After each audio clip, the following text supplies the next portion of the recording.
बड़ी खबर आपको बता दें, जहां प्रियंका गांधी की बसों की लिस्ट में एक बड़ा गड़बड़ झाला नजर आ रहा है। दरअसल प्रियंका की लिस्ट में फर्जीवाड़े का आरोप लगा है। दरअसल बस के नाम पर यहां बाइक, टेम्पो और कार के नंबर्स दिए गए हैं, तो एम्बुलेंस के नंबर्स भी इस लिस्ट में दिए गए हैं। तो बसों की लिस्ट यहां पर देनी थी, बसों से जुड़ी हुई जानकारी यहां पर प्रियंका गांधी को देनी थी, लेकिन फिलहाल जो लिस्ट सामने आई है उसमें बड़ा गड़बड़ झाला सामने आ रहा है। तो प्रियंका गांधी ने यूपी सरकार को ये लिस्ट दी है, जिसमें फिटनेस सर्टिफिकेट चेक करते हुए इस बात का खुलासा हुआ है। 1000 बसों की यूपी सरकार को ये लिस्ट दी गई थी, जिसमें टेम्पो के, बाइक्स के, कार्स के साथ ही एम्बुलेंस के भी बताए जा रहे हैं नंबर इसमें शामिल है। तो जब ये फिटनेस सर्टिफिकेट को लेकर चेक किया जा रहा था, तो उस दौरान ये खुलासा यहां पर हुआ है, जहां प्रियंका गांधी की बसों की लिस्ट में बड़ा गड़बड़ झाला सामने आया है। प्रवासी मजदूरों के लिए प्रियंका गांधी की तरफ से सरकार की तरफ से ये मांग की गई थी कि सरकार 1000 बसों को मुहैया कराए, और इसी को लेकर सीएम योगी आदित्यनाथ खुद सामने आए और ट्वीट करके उन्होंने प्रियंका गांधी को कहा कि बंदोबस्त हम कराएंगे, लेकिन बस आप जानकारी हम तक उपलब्ध करा दें, जिसमें फिटनेस सर्टिफिकेट होगा और चालक से जुड़ी हुई जानकारी होगी।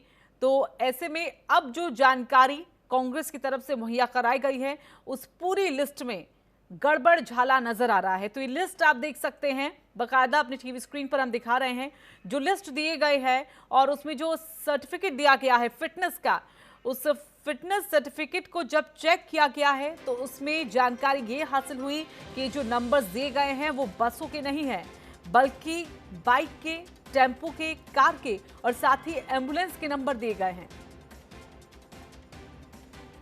तो यूपी सरकार को प्रियंका गांधी के जरिए लिस्ट दी गई।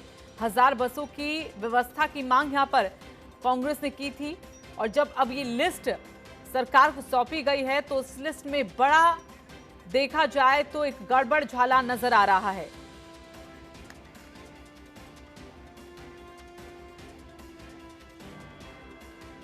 तो ये तस्वीरें आप देख सकते हैं, जो लिस्ट यहां पर दी गई है।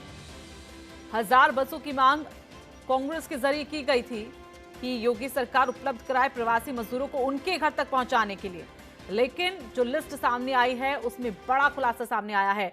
और गगन मिश्रा हमारे साथ, हमारे सहयोगी फिलहाल ज्यादा जानकारी के लिए जुड़ गए हैं। गगन, ये पहले से ही तय था, क्योंकि 10 बजे का जो वक्त दिया गया था उसमें ही उस लिस्ट का मिल पाना मुश्किल लग रहा था, लेकिन अब जो ये लिस्ट सामने आ गई है उसमें बड़ा गड़बड़ झाला नजर आ रहा है।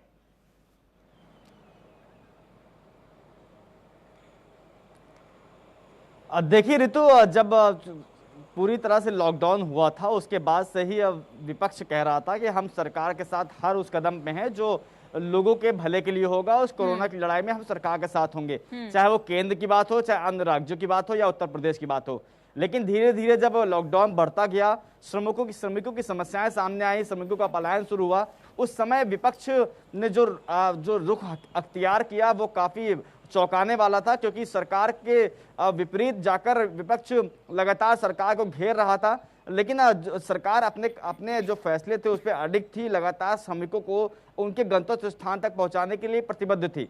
लेकिन जब कांग्रेस ने पिछले एक हफ्ते से अपनी 1000 बसों का राग अपालना शुरू किया, उसके बाद जो सरकार ने कहा, प्रियंका गांधी ने पहले कहा कि उनकी बॉर्डर पे 1000 बसें खड़ी हैं, लेकिन जब सरकार ने कहा कि लिस्ट सौंपिए तो उन्होंने कहा कि इतने जल्दी लिस्ट सौंपना आसान नहीं है।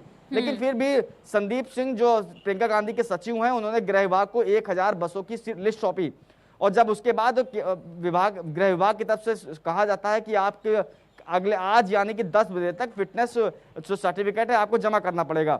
लेकिन सरकार के पास भी समय था, सरकार ने पूरी लिस्ट की फिटनेस अपने स्तर पर चेक कराया। उसके बाद जो सामने आया वो काफी चौंकाने वाला था। कांग्रेस ने जो 1000 बसों की सूची सरकार को सौंपी थी वो पूरी तरह से फर्जी साबित हुई। फर्जी इसलिए क्योंकि बसों की लिस्ट सौंपी गई और बसों में जो गाड़ियों के नंबर दिए गए हैं वो एम्बुलेंस के हैं, 2 व्हीलर के हैं, 3 व्हीलर के हैं, ऑटो के हैं, लाइट व्हीकल्स के हैं, और साथ ही साथ जो उनकी परमिट है, जो इंश्योरेंस है, जो टैक्स है वो किसी भी बस का, लगभग बसों का जमा नहीं है या एक्सपायर हो चुका है। यानी कि जो सूची सौंपी गई है वो पूरी राजनीति से प्रेरित थी। लगातार प्रियंका गांधी कह रही थी उनके पास 1000 बसें हैं, उनके पास पूरी सूची तैयार। प्रदेश में कहीं ना कहीं राजनीति शुरू हो रही है, जैसा कि सरकार पर हमेशा से आरोप लगता रहा है। जैसे कि आपने कहा कि समर्थन देने की बात यहां पर कांग्रेस के जरिए की गई थी, लेकिन बसों के जरिए शायद सरकार को घेरने की कोशिश की, और अब एकदम देखा जाए तो बसों को लेकर यहां पर सियासी संग्राम फिलहाल प्रदेश में छिड़ता हुआ नजर आ रहा है। अरे तो ये सियासी संग्राम हमें इसलिए नहीं कह सकते क्योंकि सियासी संग्राम तब होता है जब पक्ष और विपक्ष दोनों अपनी अपनी बातों पे सियासत कर रहे हों, लेकिन साफ तौर पे यहाँ पे सरकार की मंशा है कि श्रमिकों को उनके गंतव्य क्षेत्र इलाके तक पहुंचा दिया जाए। इसके लिए किसी की भी जरूरत पड़ेगी, किसी की मदद जरूरत पड़ेगी तो सरकार लेने के लिए तैयार थी। रोकना चाहेंगे कांग्रेस के नेता राशिद अल्वी जी हमारे साथ जुड़ गए हैं। राशिद जी, आप लोगों की तरफ से ये सरकार से दरख्वास्त की गई थी कि हम 1000 बसों का इंतजाम कर रहे हैं, बस आप उन्हें अनुमति दीजिए, लेकिन जो लिस्ट सामने आई है उसमें तो बड़ा गड़बड़झाला सामने नजर आ रहा है। बस के नहीं बल्कि बाइक के, कार्स के नंबर दिए गए हैं, टेम्पोस के नंबर दिए गए हैं उसमें। देखिए, मैं कहूंगा कि अगर 1-2 की कोई गलत नंबर भी है तो जितनी बसें उनकी इजाजत दे दीजिए, ये इशू तो नहीं बन सकता है। अगर कहीं कोई गलती हो गई है तो बजाय उसे राजनीतिक मुद्दा बनाने के, गाजियाबाद में 1000 खा मजदूर परेशान है, मथुरा के अंदर आप डंडे बरसा रहे हैं भूखे पेट पे, आपके पास इंतजाम नहीं है। चलिए राशिद जी, ये आपकी बात सही है कि जितनी सही है उनको तो लेना चाहिए, लेकिन क्या ये आपको लापरवाही नहीं लगती? क्या इसमें आप चौकन्ना नहीं होना चाहिए था कि जो भी अगर डिटेल्स जा रही है तो वो एकदम सही जाए? मुझे ताज्जुब होता है आपके इस बयान पे। जिसके पास सरकार है, ताकत है, पैसा है, वो इंतजाम नहीं कर पा रहे। हम अगर कोशिश कर रहे हैं और 1000 बसों में 5 ऐसी गलतियां निकल गई हैं तो इस पे आप हम पे इल्जाम लगा रहे हैं।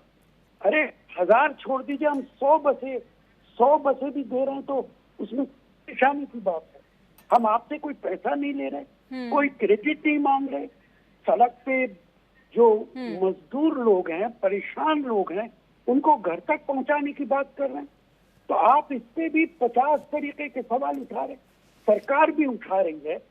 पहले सरकार कहती है इन्हें लखनऊ भेजिए, क्या आप जस्टिफाई करेंगे इसे? लोग गाजियाबाद में हैं, नोएडा में हैं, दिल्ली के आसपास हैं, बसों को पहले वहां योगी जी के पास भेजा जाए, योगी जी उसको इंस्पेक्ट करेंगे, इजाजत देंगे। अब उन्होंने कहा है कि बसें डीएम को दे दी जाए। क्यों डीएम को दे दी जाए? आप ये कहिए ये मजदूर जहां से जा सकते हैं आप ले जाके इनको घर छोड़ दीजिए। राजनीति आप लोग कर रहे हैं, बीजेपी कर रही है, सरकार कर रही है। हम राजनीति नहीं कर रहे, हम मदद करना चाहते हैं।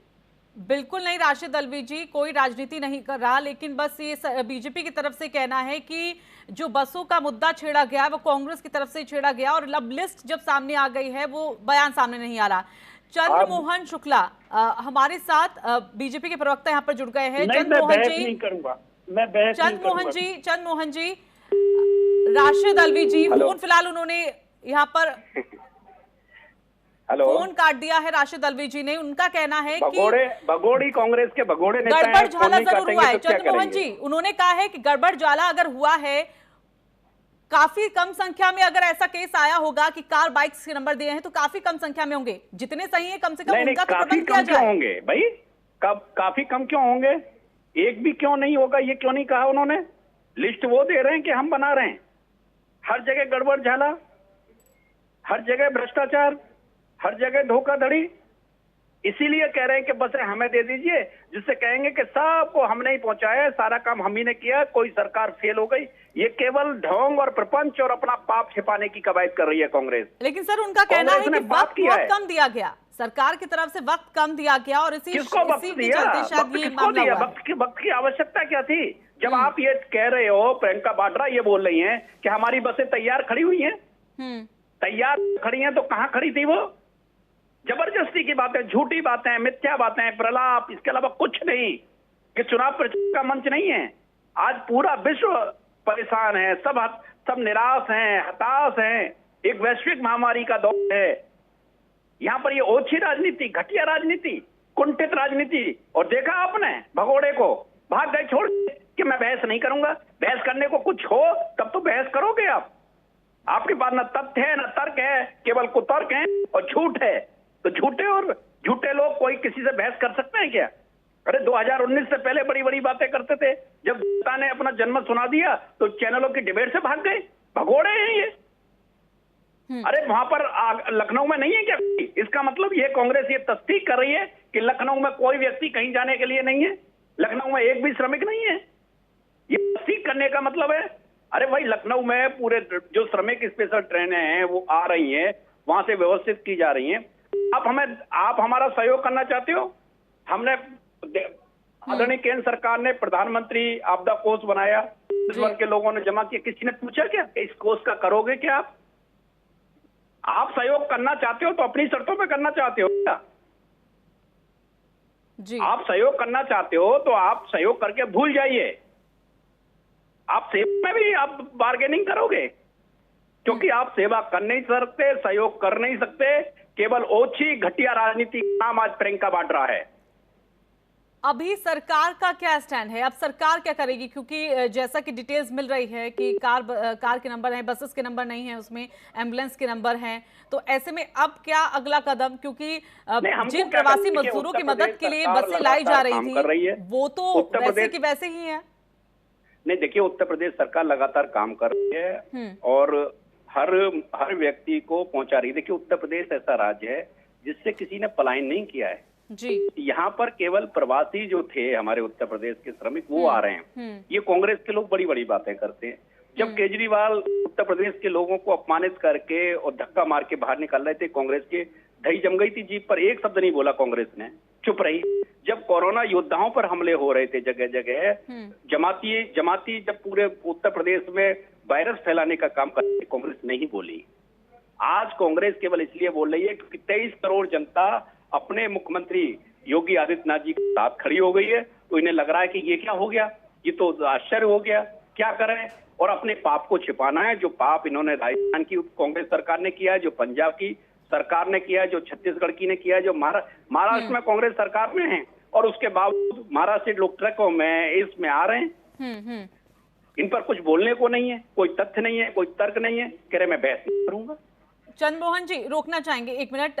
उमा शंकर हमारे साथ जुड़ गए हैं। उमा शंकर पांडे कांग्रेस की प्रवक्ता है। उमा शंकर जी, इससे पहले राशिद अलवी जी भी जुड़े थे, उनसे हमने पूछा था कि आखिरकार चूक कैसे हो गई, और यही सवाल यहाँ पर बीजेपी के जो प्रवक्ता हैं वो भी उठा रहे हैं कि आप लोगों ने तो कहा था कि हमारी बसें तैयार है, तो आखिरकार इतना गड़बड़ी कैसे हो गई? वो लिस्ट कैसे ऐसे सामने आ गई जिसमें बाइक्स के नंबर है, कार्स के नंबर है, ट्रकों के नंबर नहीं, एम्बुलेंस के नंबर है, बसों के नंबर नहीं है? देखिए, ये भारतीय जनता पार्टी पर प्रदेश और देश अब भरोसा करना बंद कर चुके। अभी तो योगी जी कल बोल रहे थे कि उन्होंने 3 दिन पहले बसों की लिस्ट मांगी थी और जो लेटर जारी किया है अवनीश अवस्थी जी ने, उस पर 18 की डेट है। वो पूरी तरीके से सबके सामने है। तो झूठ कौन बोल रहा है? झूठ ये बोल रहे हैं हमारी बसें तो आज सभी मीडिया चैनलों पे चल रहा है, बसों की पूरी लाइन लगी है। कहिए 2-4 वीडियो हम भेज दें इनको, भाजपा को।